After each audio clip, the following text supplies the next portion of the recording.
We're hitting the live. It's moving now. Hello, everyone, and welcome back to the ROONS MIZZ Arsenal chat. I'm ROONS, And I'm Miz. and we come at you live every Friday to discuss all things Arsenal, the wins, the losses, and the golazos, the absolute thunderbolts. The absolute thunderbolts. Two of them yesterday, and I think three. That header is a thunderbolt. That header was an awesome goal.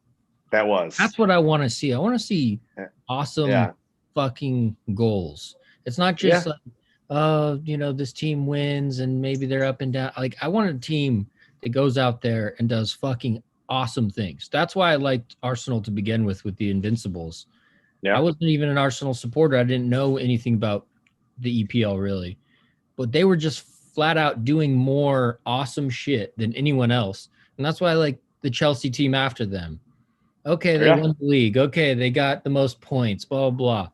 But they did it by getting tap-ins and parking the bus, That's and our style. I mean, you're right. I mean, our style as a club is panache. We have a flair. It doesn't always win us games, but at least if we look good in the process of losing, I won't be as mad. Like they play good football and they lose a game. I'd take that with the better wins and the sexy football that we're capable of performing. And I think we're starting to see some glimmers again of what that looks like. I mean, Odegaard's finish yesterday was absolute class and fucking amazing. And I think we've noticed it. I rate him as a player. I would love to see that turn into a permanent deal more and more as I'm seeing him play. I saw this morning that he wants to stay. He's trying to get Real to let him go and stay. And I think Arsenal should put some money into it. He's 22 years old. Yeah, it's a good fit. He's shown that he can handle the physicality of he's not out there just being like, whoa, this is way too different. He's big. He fits the physical profile. He obviously has skill. He just needs, to settle in. He needs the right people around him. You know what I mean? Yeah. Of course, but they look like they're all of them are friends. They look like they're getting on. Like I think we removed some of the virus in the club of who was there before, and it looks to be a little more cohesive between the team. You gotta love when they seem like they're friends. I mean, that's one thing that even through the ups and downs, you always got the sense that everyone likes Arteta, all the players. Yep. Despite what they're saying that there's factions and blah, blah, blah. Like, it seems like they truly do support. Like, they're gutted for Arteta when they do bad because they know how bad that reflects on him. Yeah. And it also seems like they're legitimately friends with each other. Yeah. Yeah. I mean, I know you do as well. I follow a lot of them on Instagram, and they post about each other. They're like buddies. Even though we don't rate Xhaka, he is very good friends with all of them, unfortunately. I think he's probably a great person in general. But his howler against Burnley, and I did see something last night. I couldn't sleep last night after playing football, and I was like, I saw something funny. It was like Leno thinking 3 steps ahead, putting Xhaka in a terrible position to concede a goal. It's like, this is a long game, not a like. I just thought it was a funny take that maybe Leno knows that he's not that he would ever do that. He doesn't want to lose games, but Xhaka, come on. I mean, I watched that replay back multiple times of his howler against Burnley, and he had incredible amounts of options in that area. Give the ball to Partey in that same situation. I mean, if you freeze frame when Xhaka gave the ball away, he could have done 10 different options. He could have rotated right and had space to play out to Tierney. He could have played it quicker, that he never does. He took too much time on the ball. It's like, dude, you had options every different direction. Yeah, he could have passed it right back to Leno, could have gone wide then. Could have rotated in, could have gone that way. I mean, he could have not even passed, and dribbled out of there. You forwards pressing are terrible defenders for the most part. They're usually going full force in. They usually are trying to catch you on one direction. If you rotate well enough, you're out. Well, the awareness is not there for him. This is a question though, because we gave up the same type of goal yesterday, Ceballos, and Xhaka was way more at fault, I think, because he had options, like you said, whereas Ceballos had like 4 dudes on him. And it just raises the question, like, why is Xhaka getting the ball right there anyway? Yeah, why is he? Yeah, why are we doing that? Getting the ball there, really? I get the idea. You kind of suck the whole team forward, and you ding it, and you don't give up the ball, and you tiki-taka all the way to score a goal. But honestly, how many times does that happen? It's not as common as we would want. I mean, playing out of the back, sure, keeping the ball, if it makes sense, but use your brain here. Even the commentator on Burnley on Sunday was like, I understand that they're trying to play out of the back every time, but like, use your brain a little here and like get rid of the ball if you're under like serious pressure. Or why give it to someone who's why start under serious pressure? That just doesn't make any sense. And then especially especially Xhaka standing there, he's not good enough to handle that. Anyone, your back is to the goal. You're receiving the ball with a man on your back in your own 18, on your 18 box.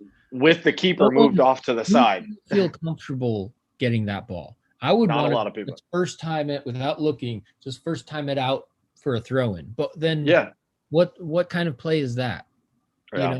No one was really showing to him. The thing too about playing out of the back, you can't be nonchalant. No, you have to be kind of like, and Xhaka was just kind of like, oh, I'm just gonna. He acted like we were winning 5-0. I mean, it's 1-1, it's 1-0 in a game that we should have picked up points, like 3 points. We dominated the match in general. Like again, we're having attacking. We have momentum, and then that just went pop the balloon. And then here we are on a Friday again discussing Granit fucking Xhaka and his errors that he seems to constantly commit. You texted me after that day, and then I watched something later that reiterated that point, that he is the most. What's the stat? He's since like 2016-17, he's had 8 mistakes leading to goals, the most of any other player in the Premier League in this era. Yeah, and my thing is, I mean, that's insane. That's like, that's 8. That's 8 losses probably. How many goals and assists does he have in that time? Probably few. 3 goals or something. Yeah, he very rarely gets on the score sheet, on the assist sheet. Like, he's not involved in the attacking plays, but yeah, he's involved every week. Well, my thing with Xhaka is you're making it harder for him by continuing to play him. He has a bad game, you play him again. He has a bad game, people criticize him more. You continue to play him. He has a bad game, everyone gets pissed off, and then it becomes this thing of like, oh, leave him alone. Stop playing him. Just stop playing him. Yeah. I mean, he obviously needs a rest at some point too. Like, at what point do we he hasn't had a rest since the start of this year. So like, he's played every minute of every game so far in 2021. We're at March right now. No international break until after West Ham in a week. When you have a player on the team who's played every minute and he's the only one, wouldn't you say that you're building the team around that person? Yeah. There'd be a good argument for that, right? Especially if they're a center midfielder.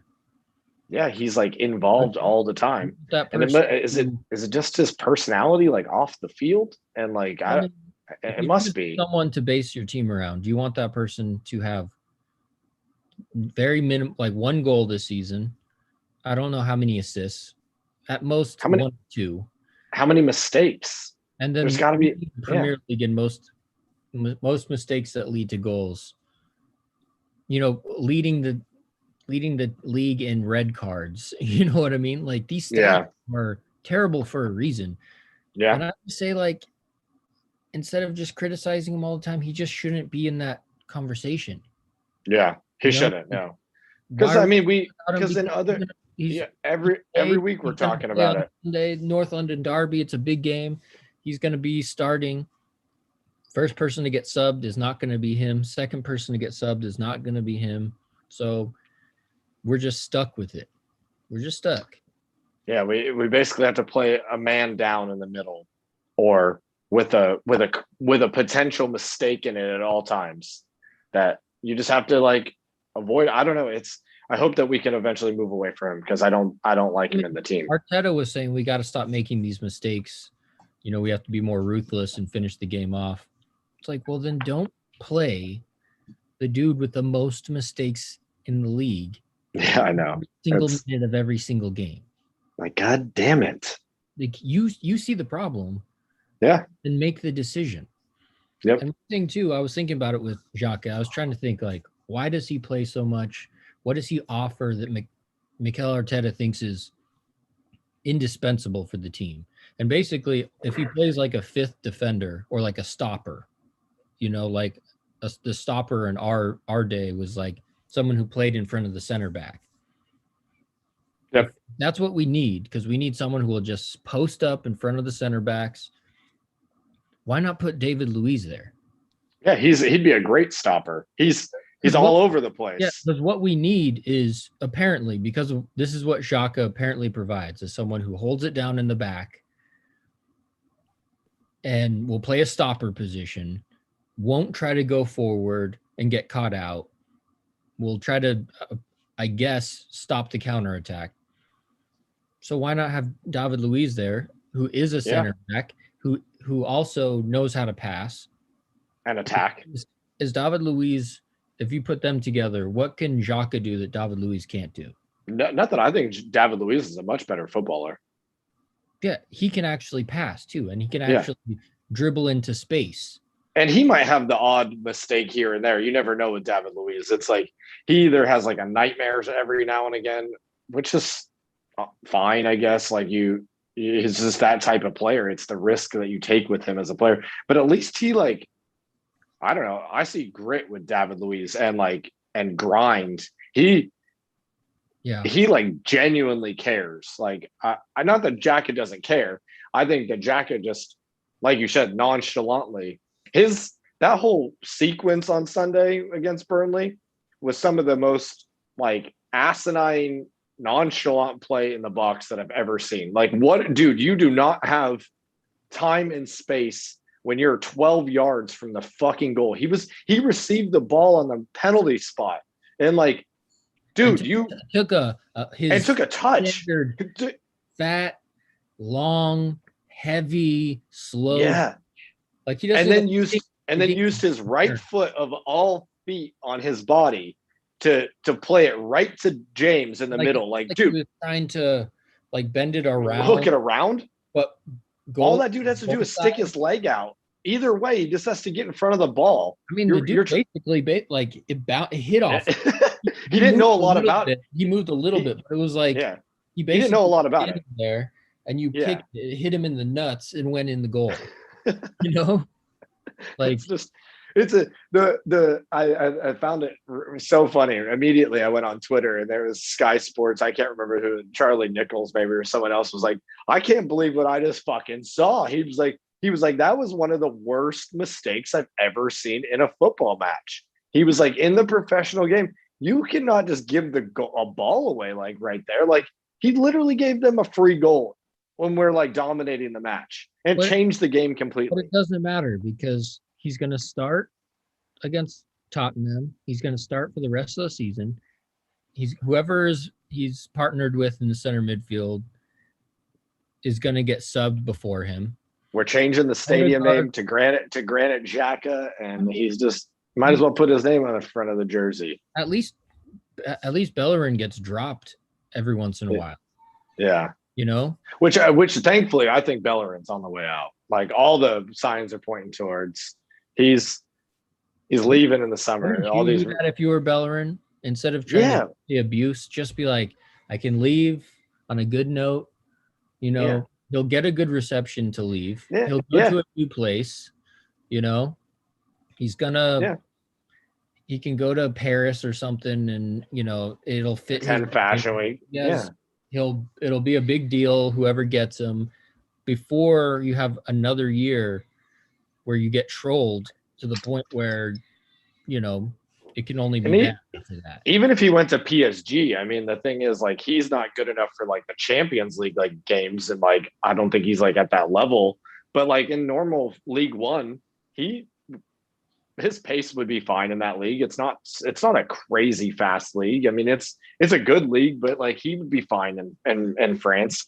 I think it's time for him to move on. I hope that we're wrong and Xhaka somehow moves on, and maybe we'll get lucky here, because I do think that they have big summer plans of what I keep reading, that they have like a lot that they're trying to do. So they know that they need to get better, and they're trying to go for it. And I am encouraged with yesterday. We played really pretty well yesterday. Yeah. I think there was a momentary lapse, and Which there seems to be a momentary lapse at least once a game that's usually leading to goals, which is worrying. But we're recovering. When this Arsenal team can figure out how to grind out results and win games. Sure. They have more resolve and more resilience than I'd say in the previous years. Normally, especially at the end of the Wenger era, if we got scored on, it was kind of game over. We were like, you can see in them, we were like collapse. Yeah, we lost. Yeah. Yeah. So that aspect and general defensive improvements, I think, are two big steps forward under Arteta. Yeah. Well, look, we have look at the rotation that we've had in center back. Like we talked about it recently, but I mean, he played Gabriel and Luis yesterday. Is that what he had in the middle? Yeah. Yeah. And I mean, Holding's been great this year. I think Pablo Mari has been great. We have a healthy rotation of center backs that like they're all contributing and performing, and they've solidified the back much better than they were in previous years. Yeah. Still have Saliba out on loan, which he's been playing well, I guess, right? He was in the beginning. I haven't followed him since first couple of games, but it'll be interesting to see what we do with the people out on loan, because Panos has been doing really well for Stuttgart. He's been getting notice, and he says he wants to come back and play for Arsenal. Like who was Mavropanos. Mavropanos, yeah, he's a young good kid. He's a big, strong dude, Yeah. He's just really young when he came at the time and was like not ready for that physicality. Yeah. But I think obviously Partey is a quality player. And can he get why is he continually sub? I think yesterday they said that they wanted him just fully fit for Spurs on Sunday. Is that he played 90 Spurs, for Christ's sake? Seriously, he needs to be in the game. He needs to be in the game the entire match on Sunday. Because then we lose him, and that's just like, well, now we don't have Partey anymore, but we have Xhaka. Well, I think that's the thing is yesterday is that Ceballos goal is you give the ball to Partey there, straight swap. You give the ball to Partey, we're not getting scored on there. Yeah, you give the ball to Partey against Burnley instead of Xhaka, not getting scored on. I'd like our chances better, at least, Dude, he's silky and like he glides out there. He just looks like he's skating. But what is it about these players that we have? The Odegaards, the Pepes, the Parteys, who they feel like the Martinellis. It's like we have these players, but they almost feel like they don't even play for us because they never get they're never getting multiple 90s in a row. Yeah, Martinelli hasn't had a look in like 10 games. Yeah, Martinelli and Nketiah they might as well. We should have loaned them out because they're not. Yeah, I don't know. How did Nketiah not get loaned out? It's this these things too that is frustrating. It's like we didn't sell Ainsley Maitland-Niles. We could have gotten 30 million last summer. We didn't sell him, and then we never played him. Unless you know that you're going to play this dude, you sell him if you can get money for him. Yeah, of course. It's the question of, well, maybe he might work himself. It's like, that's when you sell. Because, would you start Ainsley Maitland-Niles? Okay, sell him. If you Yeah, have to think about it, sell him. Just move totally. on. And then you get turnover, you know? Like, okay, Yeah. well, lost Ainsley Maitland-Niles. He had some blah blah blah. We got 30. And We got yesterday, yeah, so yesterday was I feel like a decent opportunity. We were up by we were 3-1 at one point when they brought Lacazette on. I mean, bring Martinelli or Nketiah on and save Laka for Sunday and don't even risk that. Like what I don't give him yeah. a run out for a little bit, because here's the thing is we have a big game on Sunday against Spurs. I think it's a winnable game. I think it's there for the taking. I actually rate our chances in the form that we're in compared to Tottenham. And we have a big match against Olympiacos again on Thursday. You know Olympiacos is going to bring it to the Emirates on Thursday. And They score a goal. they score a goal, the tie's open. Yeah.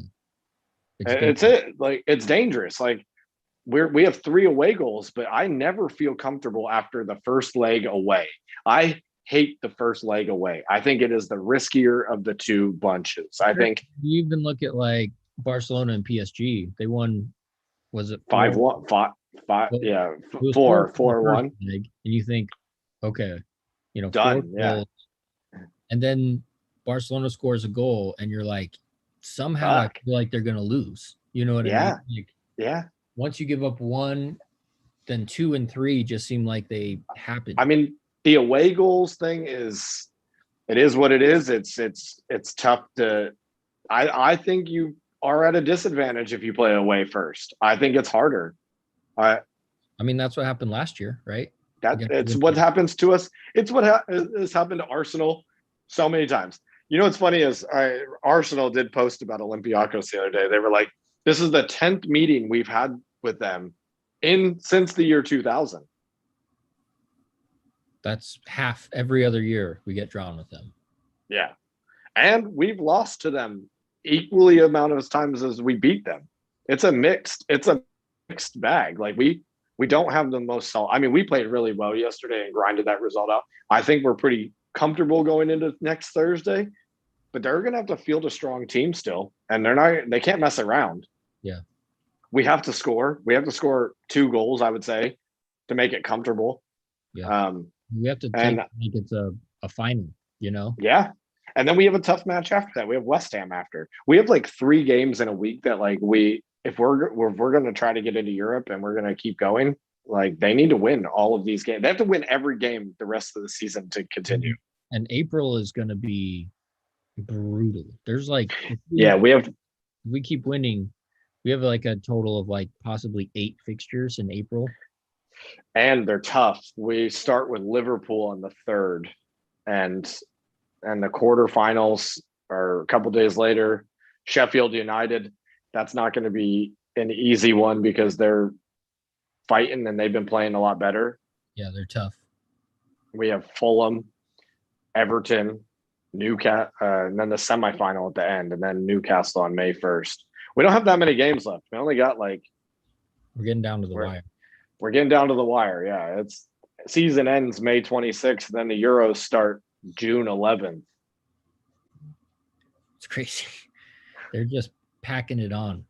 And then at least they'll get a rest after. So hopefully, I don't know how many players we're going to. I mean, England, we have a few players that probably play for England. They're going to be good. Yeah. Yeah. But, I mean, April, we basically have Merseyside derby.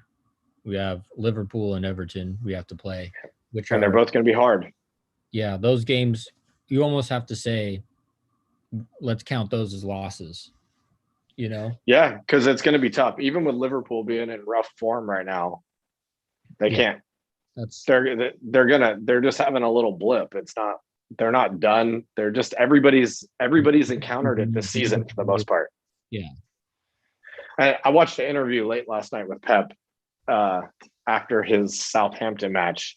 They have like nobody injured right now going into the end of the season. They have like no injuries. The whole team is fit. He was like, "Yeah, we're all fit." It's just they absolutely managed this season, and it's luck, Yeah, they had injuries and the crappy start. No one was paying attention to them, and then all of a sudden they quietly just got good, and now they're just unstoppable.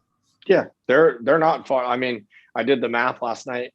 They got 9 games left. United has 10. They're on 68 points. 84 points wins the league for them, or 85 points. They're done. So I think they're going to be champions. But we have a chance. I think we have a chance to get up there. We need to keep performing well. Yesterday's game, how do you think we did overall? What do you, besides, Ceballos error and Yeah, it's positive, but what we have not been able to do is have a positive game midweek and then a positive game on the weekend. Yeah, it's tough. Yeah, and it makes you hesitant to start predicting, a run or something, like we have this chance, because at the end of the day, we win a game like that against Olympiacos and everyone's happy, but it's just the round of 16 of the Europa League. Yeah, there's so many chances to lose down the line. For sure, there's a lot of good teams in it. I mean, United, Milan are in one of the ties. That's whoever has to face one of them. That's a tough tie. Ajax, Villarreal, Granada, easy. Slavia Prague looks all right. Yeah, that dude scored a screamer yesterday. Yeah, what a banger he hit. Well, and then we had Odegaard that just fucking lit up the net yesterday. What an intro goal to your Arsenal career. Just one of those knuckleballs. It's not spinning, no movement on the ball. And the keeper, the funniest part about it, he jumped up and then it fizzed off. It like hit his head. It's like fizzed off. And then he started like turning around like he was like, it's like all disoriented. Yeah, like you're falling in the bottomless pit and you don't even know which way is up. You know what I mean? Yeah, just all over the place. Yeah, he was swimming around there. I mean, what a strike. Hopefully we do more like that, because it's just, we don't take shots from outside of the box. You know what I mean? And that's something that's underrated in general. And I think it's because like Pep has started this thing where if you take a shot from out of the box and miss, Guardiola will sack you. You know what I mean? I know. And that's like, it's a shame because, we know growing up, like, you're not always going to score from out there, but like occasionally you will. Like, yeah. And those sometimes you connect on it, right? And goals. Yeah. It's the best goal to score. Yeah. Oh, and when it leaves your foot that thing. You're just like, it feels like weightless. You know what I mean? Like you feel the ball and it's just, boom. I mean, I feel like you probably remember all of those strikes that you ever had in your life. Like you're like, that one was a banger. You just, and El Neni had one yesterday too. I was hoping he was going to shoot. He's running through the middle. Everybody backed off of him, and it was like, all right, you're going to give me that space. I'm gonna take it. I'm gonna have a go. Yeah. Yeah, I remember. You could see what it meant for him yesterday too. El Neni looked like a kid in a candy shop celebrating, just like. He was just like really happy. Like, I love that. The reactions when people score on Arsenal, everyone is so happy for them, Yeah. Like the team spirit is good. We just need to be more clinical. And to be more clinical, you have to be playing the players who are the most clinical. Is that, I think there's something, I mean, agreed. I don't disagree. I think that Xhaka is who that name is always coming up in our brain. I think eventually he'll find his way out of the team with some improvements, I hope. But, I think what Arteta's done is they're a family. Those guys are like friends. They're more so than we've seen them be in a long time. That's important. I think you play better with your friends. 1,000%. Yeah. When you're like a fan. There wasn't really a sense of companionship. No. It's his fault necessarily. I think Arteta is like doubling and tripling, quadrupling down on being the positive dude. Yep. You know what I mean? Like I heard him in a press conference and he was like, we have to make everyone feel like they're valuable and that they're appreciated. And, he talks like that. And I get the sense that he's not a dude who's going to rip you in the locker room for fucking up, Yeah, because but I guess psychologically that's probably better though. Like if you look at long term like growth and how the brain works, if you like what if Fergie when Fergie probably destroyed somebody in the locker room, do you think they always had a positive reaction? Maybe some players need that. I don't. I I think think some players need that, coddled. yeah, like there's players that need positive reinforcement, and there are players that need negative reinforcement. I remember I read Yeah. the Zlatan Ibrahimovic memoir, which is Mm-hmm. a great book. It's really interesting because it's his voice, and he says like when coaches scream at him and talk shit to him, or when other players, that's why it's like people fall into the trap all the time because people will get pissed and be like, "Fuck you, Zlatan," and push But him. And he loves it, huh? yeah, he says it gets his adrenaline pumping, and when his adrenaline's pumping, that's when he can do shit that like you could never expect and rip those shots and do those Yeah. crazy kicks and stuff. So he 1000% needs a negative reinforcement, which is it seems counterintuitive because you can't really how do you teach like, oh, if you're a coach, go talk shit to your players and other players Yeah. like I know for me personally, if someone would to do that, I'd feel just sad. I'd be like, oh man, I really Yeah. fucked up and my confidence would drop. So I need to be picked up. And there are players that need to be like, you're Same. doing keep I doing think the negative wouldn't do me any good. I would need like I think Arteta would be good manager for me. Like for sure. Yeah. because some players just need it differently. It's how we're raised. It's how you learn Well, things no, I think and yeah, it depends on a lot of how you were treated by your parents, if they were really hard on you, you know, or if yeah. they give you a lot of, positive feedback and stuff. But Arteta is definitely of the positive reinforcement. I don't know if there's players on Arsenal that would benefit from negative.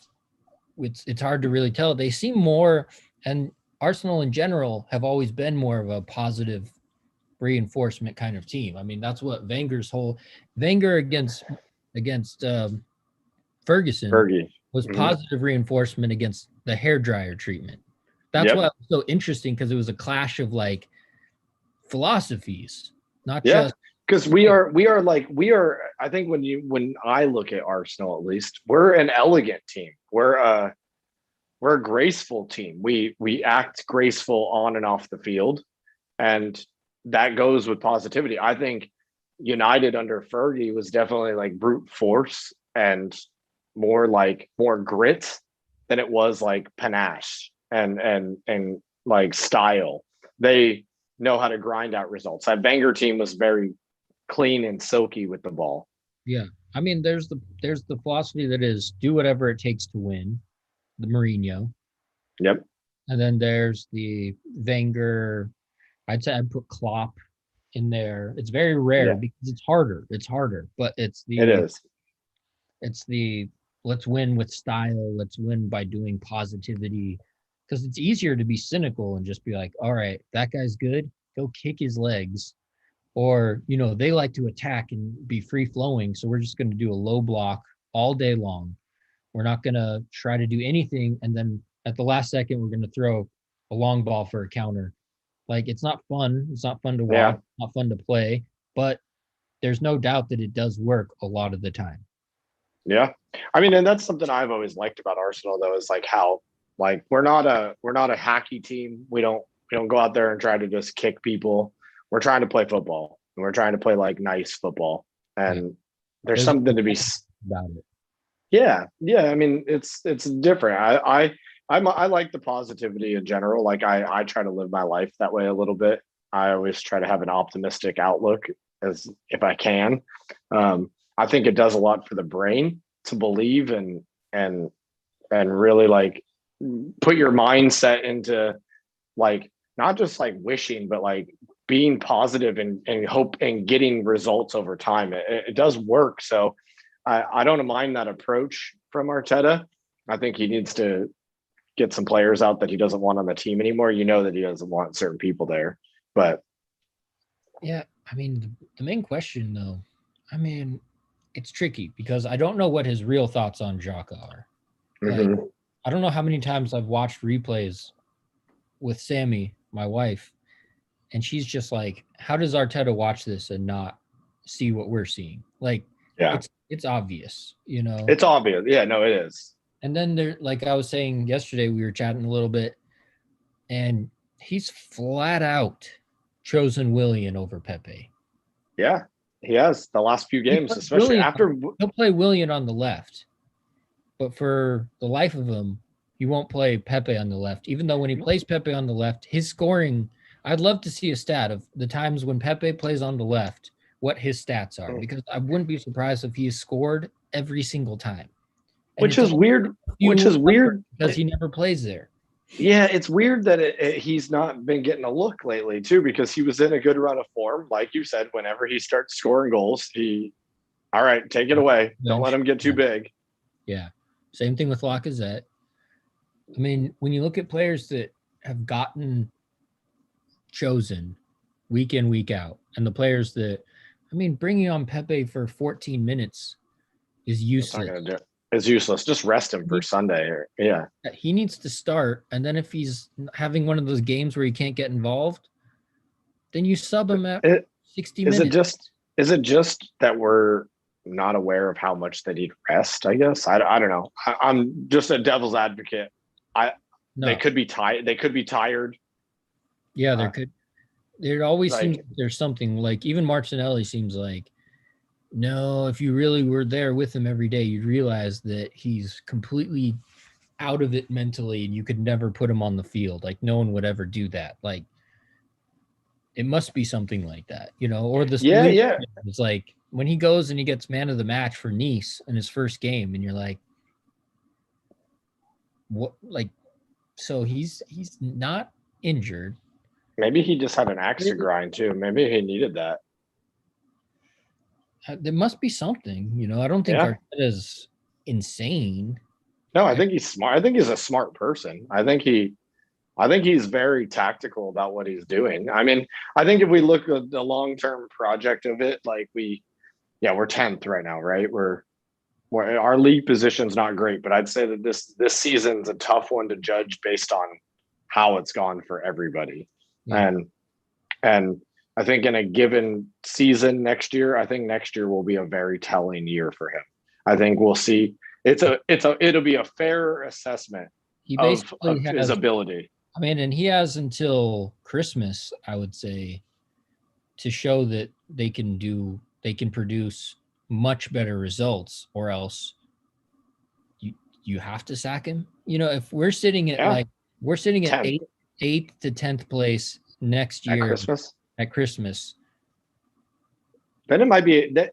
Then I think we have something. Then I think it's like maybe time to rethink that, because he's going to have a summer transfer window again this summer and a break. They're going to get a break after the Euros. You know that we're not going to have a bunch of players that are going to get to the final of the Euros. We have a lot of South American players actually right now, and players that just won't even be involved in the tournament. So they'll get a rest, which is good.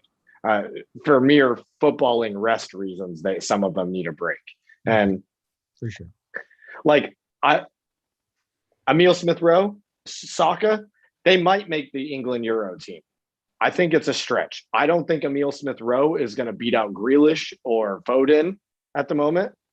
And I think Saka's Saka, but he'll be in the team. But I don't think he'll play every game 90 minutes. No. And that team is stacked. So, France, we don't have a ton. We don't really have a lot of. Laka's not going to get a look there. You know, Aubameyang's not going to be involved. Partey's not going to be involved. You know, Mari's not going to be involved. Luis, Gabriel. Leno might be. He might get a game. He'll be in the team. He'll be in the team. He'll be traveling, training and stuff. But who else? Martinelli's not going to be in the team. Tierney. He'll play. But he's one of the people that you think he's a beast though. And the main thing too with this summer preseason, and I'll be looking to see that to judge Arteta, is does he take the physicality of these players? Does he add 5-10 pounds of muscle to these players if he can? Or do they come back looking like twigs? You know what I mean? I think that I hope that they bulk up a little bit. Some of them need to get bigger for sure. and just stronger. You know what stronger. I mean, you They look need at to go to Raheem Dubai Sterling. for he's big. Look at Raheem Sterling. Put him next to Ceballos. Oh yeah, there's no comparison. You know, yeah. I mean, look at Bellerin and look at Walker. That's a Odegaard. Odegaard's a big boy. He looks well fit. Yeah. And you could just tell. I mean, his shot yesterday was. I mean, it's still traveling at this point. I think it's still moving. Yeah. Vaporize the net, dude. Left the stadium. It's just doing orbits around right now. I mean, I'm encouraged that he seems to like Arsenal and wants to stay at Arsenal. That does say something. Did we get Emile Smith-Rowe, Partey, Odegaard in the middle? That just I mean, apparently especially because Laka Aba Pepe will never happen. Contractually, they got put into it was in Ozil's contract that you can never play those three even after he leaves. So that's not going to happen. But can we get? I just want to see what happens. Not even to criticize Xhaka. You know, like I'm tired of talking about Xhaka or criticizing him or, you know, making a big case about him. I just want to see those three. And can you really say that? Oh no, we could never play those three in the middle. Like, oh, why would you put Emile Smith-Rowe next to Partey with Odegaard? Like, oh, that's stupid. Or which I think that sounds like a great pairing. You got I'd play Odegaard highest with Emile Smith-Rowe kind of in between Partey and Odegaard. I mean, the trio that you have, they're all good with the ball. Partey can defend. Very much so. He can get stuck in. Emile Smith-Rowe does defend. He does track. He likes the box to box. Yeah, he can, and he's one of those English blokes that like physicality is assumed. That's part of the game. He loves it. He likes. He's big too. He's stocky. Yeah. He's like 6 foot as well. He doesn't look big. He's like 6 foot though. He's tall. Him and Tierney are one of the few players on the team that I feel like don't need to go up an extra level in their physicality, but they need to maintain it. Yeah. You know? But and then Odegaard in there. Yeah, but the idea that Xhaka, we need him because we need someone. We need someone protecting the back line. It's like, but we get cut through like he's not even there on a regular basis. You know what I mean? Yeah. Yep. I don't see what he's doing. I just don't see what Arteta is seeing in terms of well, we got to put him there because if we put ESR in there, it's too attack minded and we'll get countered all day. It's like, I don't think so because I see instances of Emile Smith-Rowe tracking back and winning the ball and disrupting the other team's offense. But I see instances of Xhaka giving the ball away or getting fucking juked that lead to chances and goals. So I'm just I know it doesn't make sense.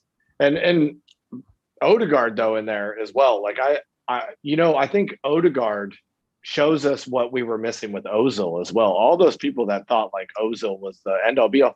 You watch Odegaard run around, he's like all over the place. He tracks, he's pressing, he's moving.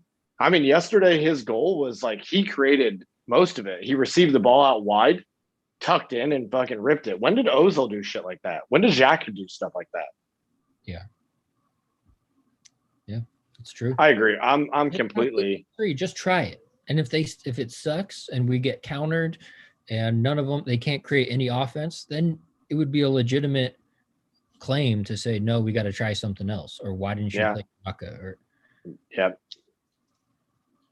But I hope that we don't have to talk about Xhaka forever. And I hope that next season when we do this, it's not our topic nearly enough because I think there's some really positives that in our team right now that, you know, we've had a weird season.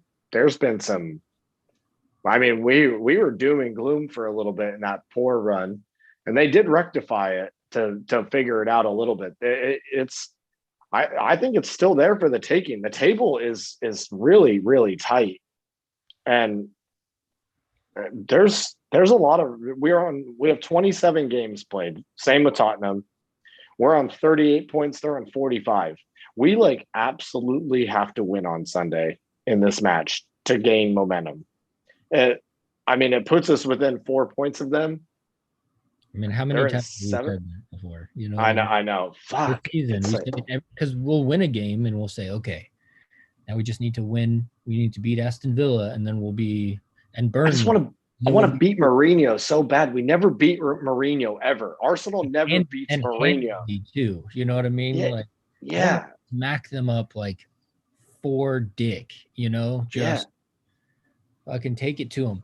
The thing is, too, is Tottenham was looking terrible, and they were talking about sacking Mourinho. And then in the past 4 games, they've scored like 15 goals. yeah. You know, Bale's found his form again, and Kane is doing worldies, and he might be injured on Sunday though. He was ice in his knee yesterday though after their match. Really, I mean, we let him. Somehow he's always fit for our match though. We just give him time and space to do it, and he scored the most goals in a London derby now, and it just like we just let him do that. We don't body him up. We don't get in his face. We don't, do anything to make it uncomfortable. The last London derby was pathetic. The way we approached the game. Was it nil? Did it end? Did we lose or did I can't remember? Lost 2-0. Son and Kane scored because they ran the full length of the field with no one. Oh yeah. No fire. Like, that's the thing too with Arteta that I will criticize him for is we play certain games make more of a difference.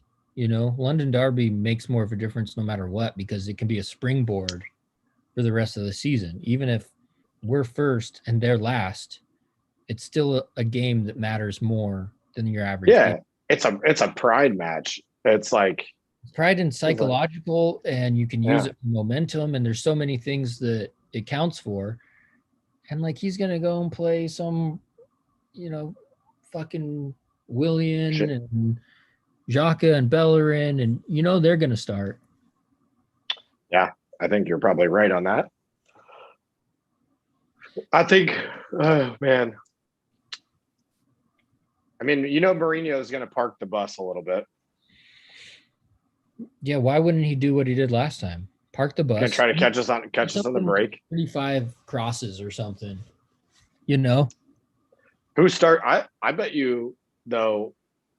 We start Mari on Sunday, and we haven't had him in that matchup, and he's solid.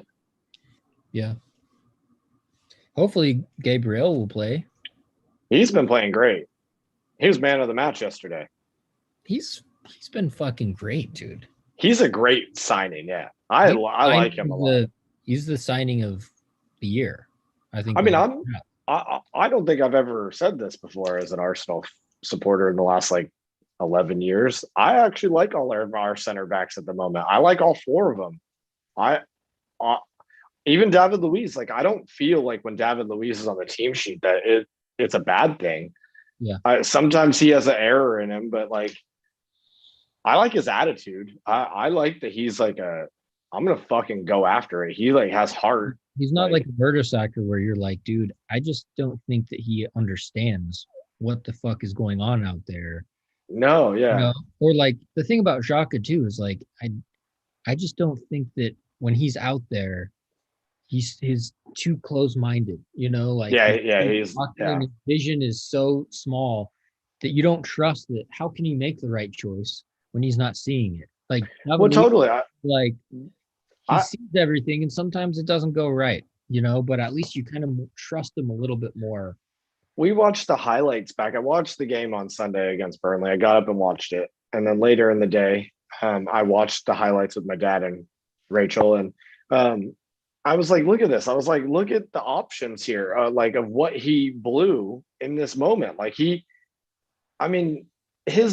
I'm not a professional. I'm very comfortable on the ball, in the back. I grew up playing defense. I play forward now. I still am comfortable in the back on the ball. I'm not going to what did you always learn as a child? Like, where don't you pass the ball? Like, into the middle. He immediately did the wrong mistake of all the options. He might as well just like given it to him, like rolled it and be like, here, why don't you rip that thing in that goal?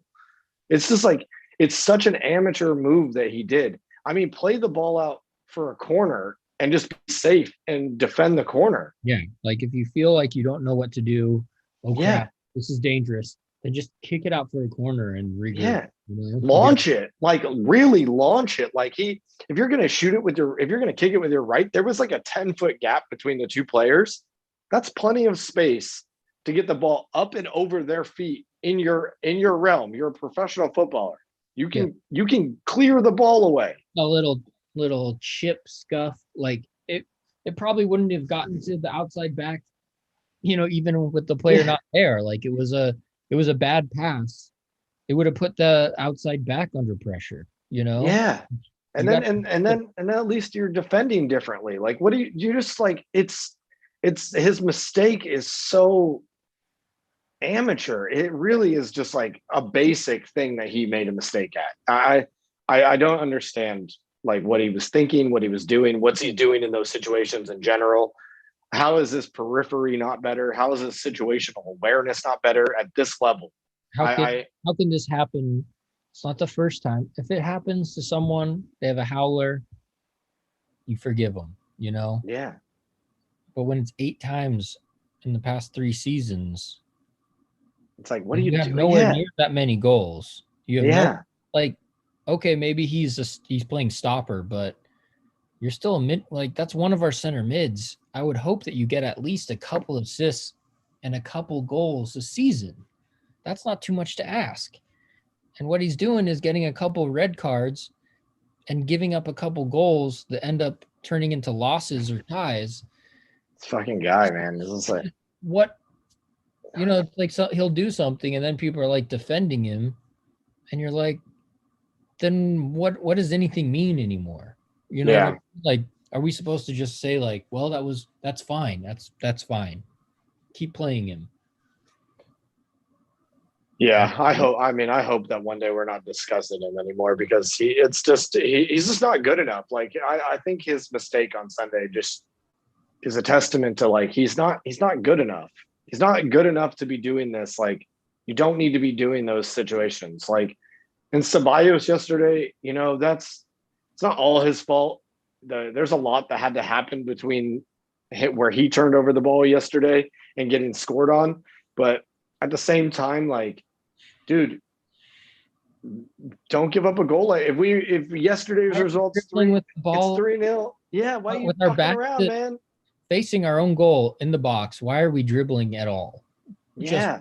I get if you're playing out of the box, you have to at least be facing away from your own goal. Yeah, and you're now it's 3-1 going into Thursday. 3-0 would have been significantly better with no other goal because now they score a couple goals. Now we're in trouble. Yeah.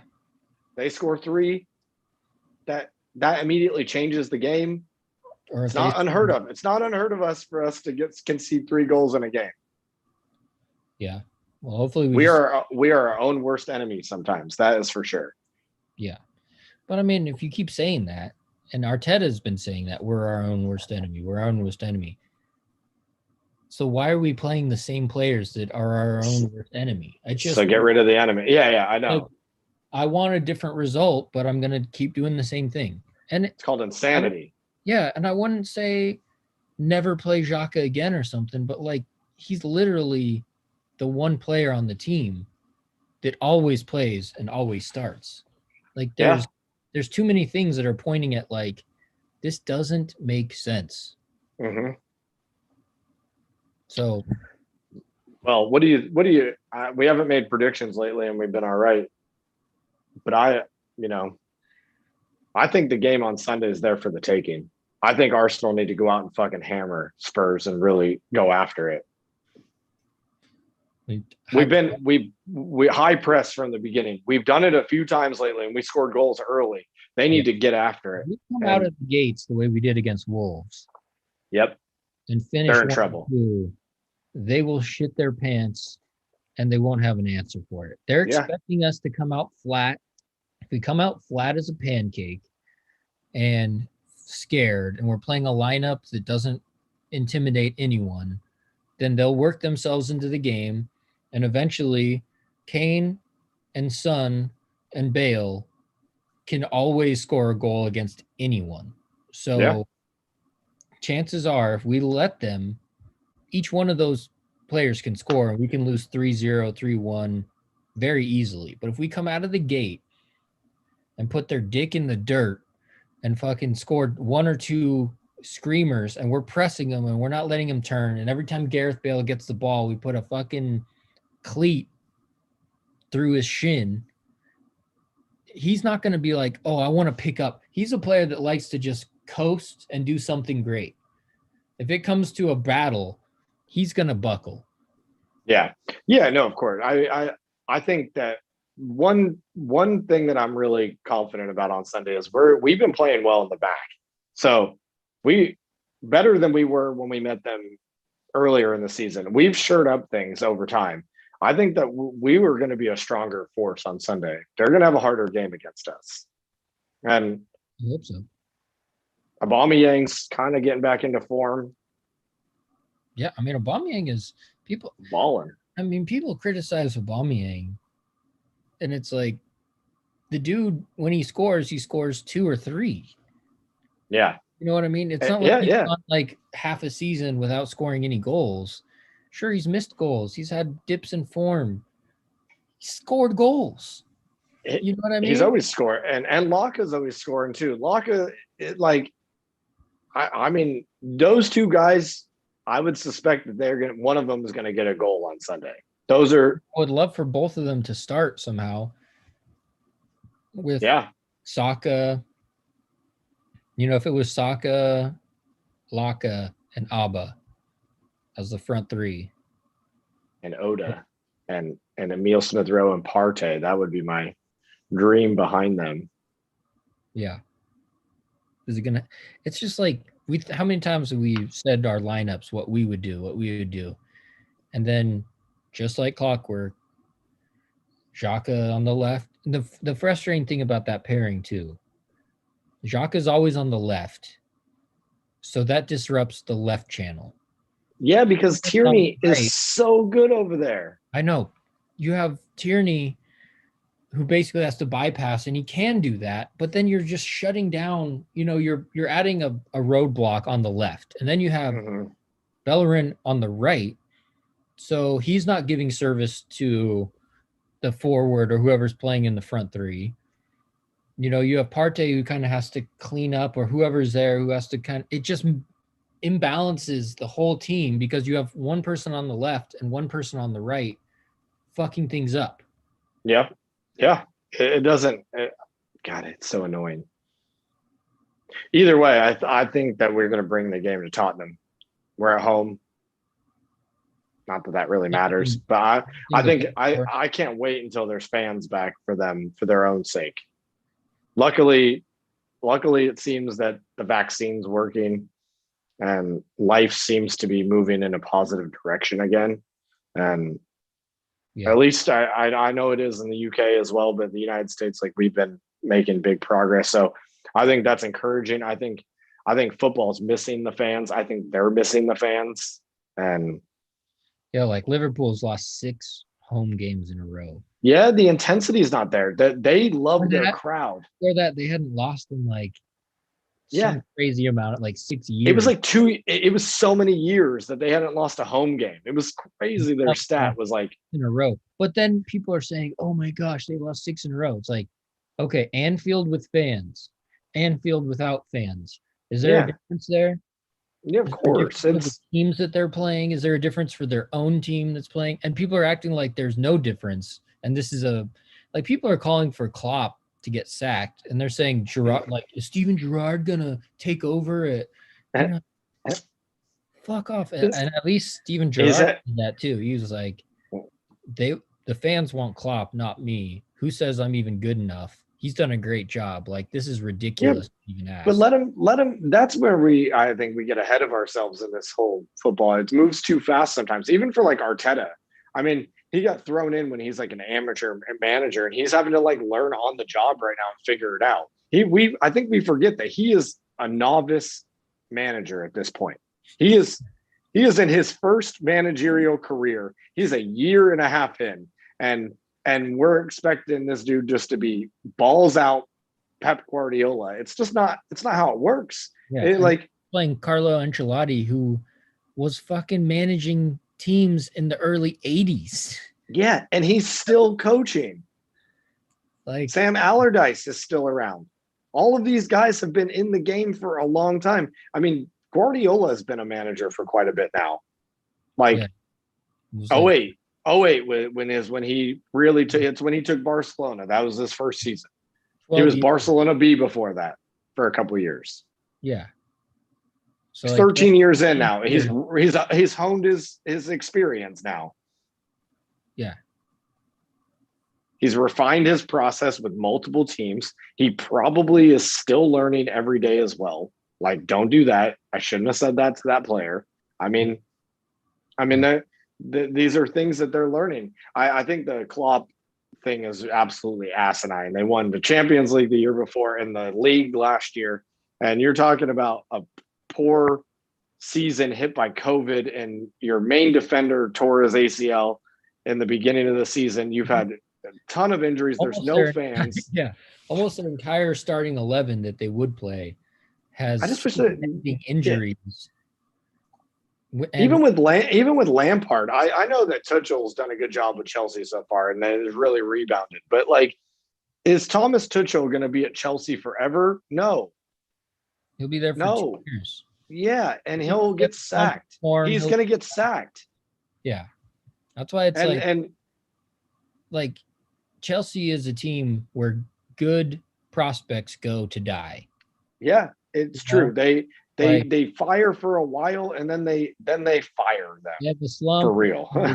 Yeah, they get sent out of there, players and coaches. Like, I mean, Lampard is disappointing as a fan in general, as like the game, because like I don't like Chelsea. I don't like them at all, and we have close friends that support them. But like, I also want them to be doing things that are as good positivity for the game in general. And Lampard was just cool to be there in general for the game.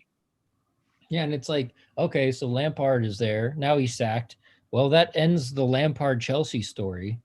Yeah, it's gone. Like, he's never going to go there again. Like, he is going to have a bad taste in his mouth about them. He'll go manage somewhere else once he gets his tail out between his legs, because that's probably really demoralizing for him. I'm sure he's heartbroken, and that sucks. That's like, I think that sucks as a fan, as a neutral fan of that. That sucks. And how cool would it have been if, like, Gerrard is going to manage Liverpool at some point.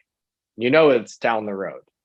I mean, we would have had Lampard, Gerrard, Arteta, just all these players that were former players now managing these clubs that they played for. I think that's cool. Like, that's like what the game is about.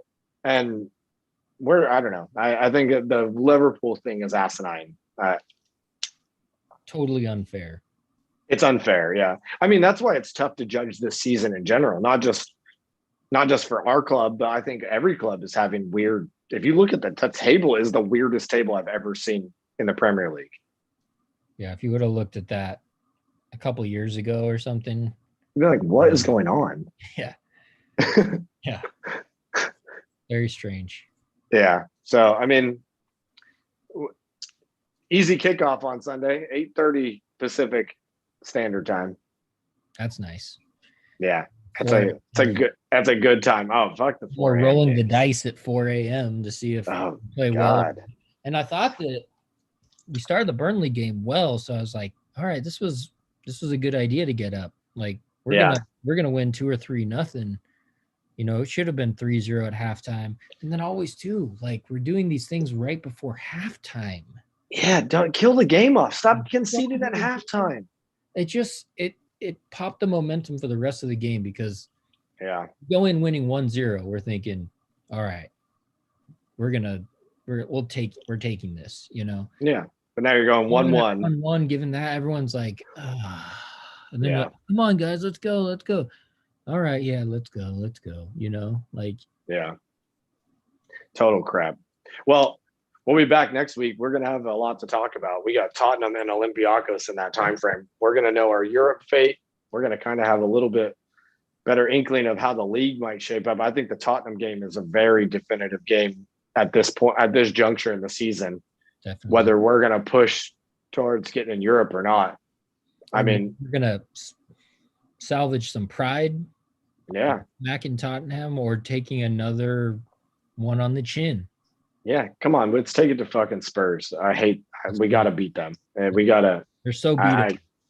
They are, and I can't stand them in general. We're not from London. We don't understand that whole rivalry to the fullest extent, but I fucking hate them in general. Either way, I don't like that team. I don't. That weird bird and that sitting on that volleyball that he's sitting on, I don't like it. Yeah, their logo's a cock. Ours is a gun. I heard that Robbie on AFTV said that. I love that. That's great. Well, we'll be back next week for more. You know, we'll be here. Yeah, we got tail end of the season at this point now. Already. So thanks for joining us. We'll see you next week. Ciao. Ciao.